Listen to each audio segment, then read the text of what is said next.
So today, I'm basically going to be talking about Ida Scudder. She's one of the hundreds of missionaries that came to India and worked throughout her life. So Dr. Ida Sophia Scudder was a third generation American medical missionary in India. She dedicated her life to fight the plight of Indian women and fight against bubonic plague, cholera, and leprosy. In 1918, she started Asia's foremost teaching hospitals, the Christian Medical College and Hospital, Vellore, India. Ida was born to Dr. John Scudder and his wife Sophia, part of a long line of medical missionaries that started with Ida's grandfather, Reverend Dr. John Scudder Sr. They were members of the Reformed Church in America. Growing up as a child in India, Ida witnessed famine, poverty, and disease. She was invited by Dwight Moody to study at his Northfield Seminary in Massachusetts, where she earned a reputation for her pranks.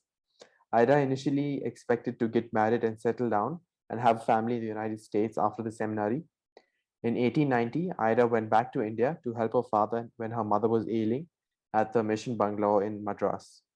Ida had earlier expressed a resolve not to become a doctor or a medical missionary, but during her stay in India, after her return from the US, she had a life changing experience one night when she witnessed the death of three women who died during childbirth and was unable to help them during the trauma. These women did not want to be treated by male doctors due to their orthodox customs, as there were no female gynecologists or even a female general physician. These three women could not be treated properly and therefore died.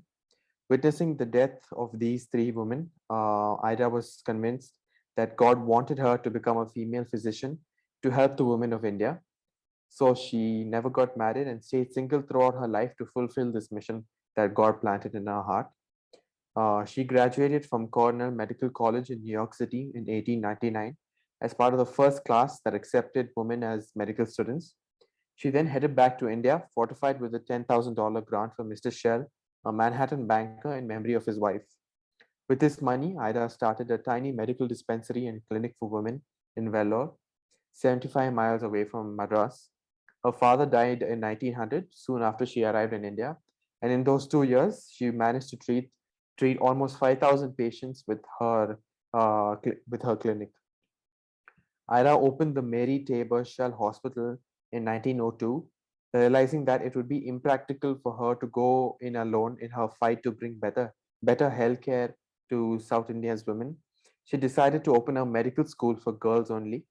Her decision was viewed skeptically by some, and it was told that Ida would have to consider herself lucky if she got at least three women applicants. On the contrary, she got 151 applicants on the first year and had to turn many away. At first, the Reformed Church in America was the main backer of the Vellore School, but after Dr. Scudder agreed to make it co-educational, it eventually gained support of over 40 missions. So this is basically a brief of Ida Scudder's life and the mission, and it is because of her that we have such a big medical institute in India today. Thank you.